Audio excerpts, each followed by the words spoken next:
Hello, today I would like to tell you some short thoughts on a business announcement.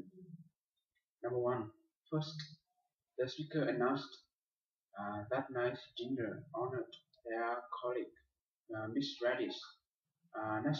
Finally, she said, Miss Radish would receive the Good Citizen Award for saving the life of their co-worker, Mr. G. Number two, first, the speaker asked all gentlemen to wear a coat and a tie, and ladies to wear a dress or skirt in the clubhouse. And finally, she reminded no informal clothes were allowed in the clubhouse dining room for that night anniversary dinner. Number three, first, the speaker suggested looking at the copy of the meeting agenda to see the vacation policy as well as the training of new employees.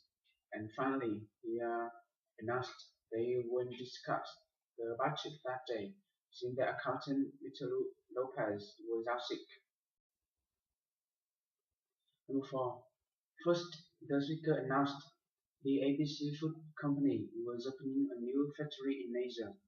Next, she said, we were looking for personnel at all management levels. And finally, she reminded applicants to send a resume to the Home Office. Number five, first, the speaker asked not to bring food or drinks into the computer room. And next, he reminded smoking was not allowed in the building. And finally, he suggested keeping the door closed and the fan on at all times. Number six, first, the speaker announced the speaker that evening was Mr. Tom Thompson. Next, he said Mr. Thompson was an accountant with over 20 years experience, and he also coordinated the annual small business conference at City College. And finally, he announced the title of his talk was What Every Small Business Administrator Needs to Know About Taxes.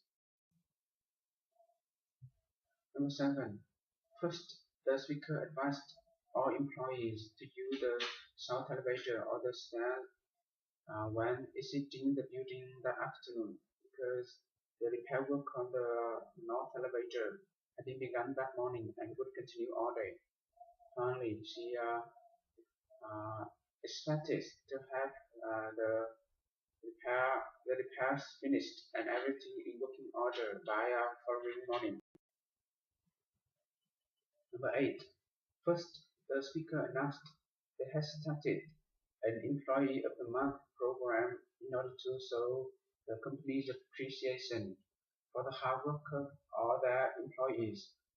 Next, he said the Employee of the Month would be chosen according to his or her efficiency and dedication to work. And finally, he said the Employee of the Month would receive an award as well as free lunches in the company cafeteria and a parking space near the front door. Number nine, first, the speaker complained that people had been taking supplies from the supply room without permission. Next, she reminded no one might enter the supply room except Mr. Louis. The only one had the key.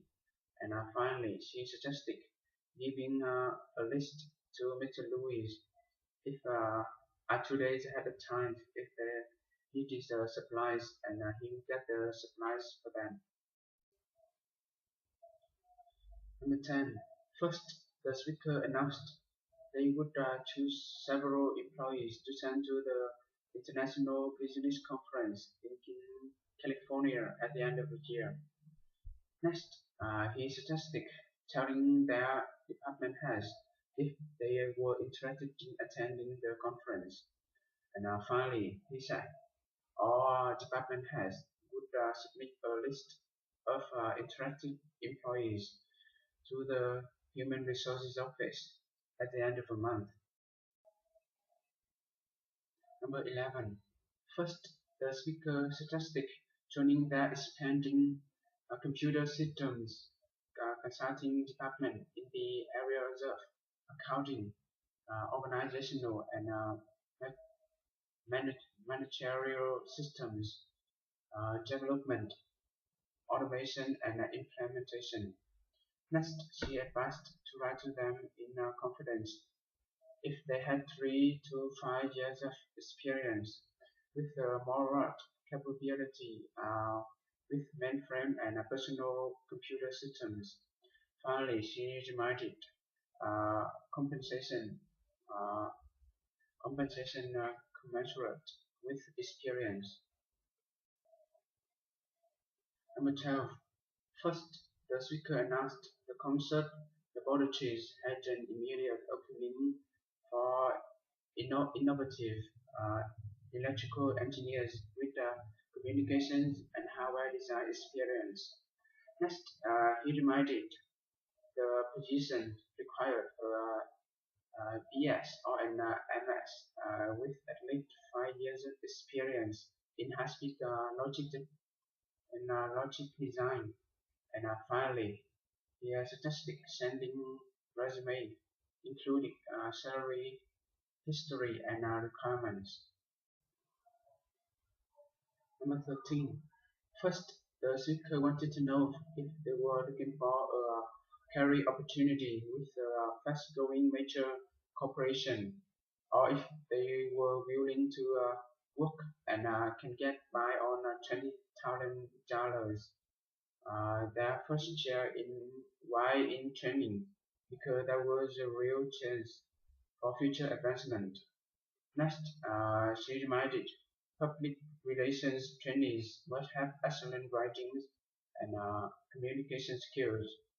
And finally, she suggested calling the phone number that day, 5 to 95. Thanks for listening.